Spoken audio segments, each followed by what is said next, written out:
ಈ ಎಲ್ಲ ಕಾಯಿಲೆಗಳಿಗೆ ಇದೊಂದು ಸೊಪ್ಪು ರಾಮಬಾಣ. ಇಡೀ ಗಿಡವೇ ಔಷಧೀಯ ಗುಣಗಳಿಂದ ಸಮೃದ್ಧವಾಗಿದೆ. ನುಗ್ಗೆ ಗಿಡ ಕೇವಲ ಒಂದು ಗಿಡವೆಂದು ತೆಗೆದುಹಾಕಬೇಡಿ. ಬರೀ ನುಗ್ಗೆಕಾಯಿಯಿಂದಲೇ ಈ ಮರಕ್ಕೆ ಒಳ್ಳೆಯ ಹೆಸರು ಬಂದಿದೆ ಅಂತ ಅಂದುಕೊಳ್ಳಲೇಬೇಡಿ.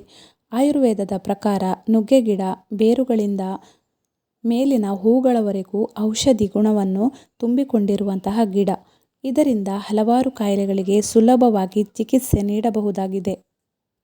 ನುಗ್ಗೆ ಗಿಡವನ್ನು ಸಮೃದ್ಧವಾಗಿ ಪೋಷಕಾಂಶಗಳನ್ನು ಹೊಂದಿದ ಉಗ್ರಾಣ ಎಂದೇ ಹೇಳಬಹುದು. ಇದರಲ್ಲಿ ಜೀವಸತ್ವಗಳು, ಖನಿಜಗಳು, ಉತ್ಕರ್ಷಣ ನಿರೋಧಕಗಳು ಹೇರಳವಾಗಿವೆ. ಕೇವಲ 100 ಗ್ರಾಂ ನುಗ್ಗೆ ಸೊಪ್ಪಿನಲ್ಲಿ ಕಿತ್ತಳೆ ಹಣ್ಣಿಗಿಂತ 7 ಪಟ್ಟು ಅಧಿಕ ವಿಟಮಿನ್ ಸಿ ಅಂಶ ಇರುತ್ತದೆ. ಇದರಿಂದಲೇ ಗೊತ್ತಾಗುತ್ತದೆ ಈ ಸೊಪ್ಪು ಆರೋಗ್ಯಕ್ಕೆ ಎಷ್ಟು ಮುಖ್ಯ ಅಂತ. ಇಷ್ಟೇ ಅಲ್ಲ, magnesium, manganese, vitamin K, E ಅತಿ ಹೆಚ್ಚಾಗಿದೆ. ಫೈಬರ್ ಅಂಶ ಇದ್ದು ಕ್ಯಾಲೋರಿಗಳು ಈ ಎಲೆಗಳಲ್ಲಿ ಇರುವುದಿಲ್ಲ. ನೀವೇನಾದರೂ ಟೈಫಾಯ್ಡ್ ಜ್ವರದಿಂದ ಬಳಲುತ್ತಿದ್ದರೆ ನೀರಿನಲ್ಲಿ ನುಗ್ಗೆ ಗಿಡದ ಬೇರುಗಳನ್ನು ಚೆನ್ನಾಗಿ ಕುದಿಸಿ ಕುಡಿದರೆ ಅದರ ರಿಸಲ್ಟ್ ನಿಮಗೆ ಗೊತ್ತಾಗುತ್ತದೆ.